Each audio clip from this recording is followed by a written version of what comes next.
Idol, ilang calories ang nababurn ng 10,000 steps? Depende yan sa weight natin pero usually 400 to 500 calories lang. Ibig sabihin wala pa siyang dalawang cheeseburger. Isa't kalahating cheeseburger lang siya.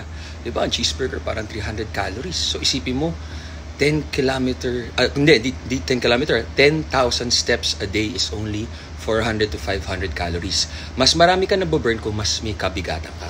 Pero kung average weight ka, around 400 to 500. Yun lang yung basic nun. And then pag may nagtanong, ano mas nakaka-burn ng calories? Stairmaster or incline treadmill? Mas nakaka-burn ng mas maraming calories ang Stairmaster kasi consistent uphill ka.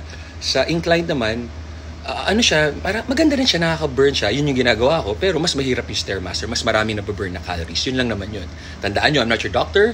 Tama kayo, mali ako. Do what works for you. Happy, healthy.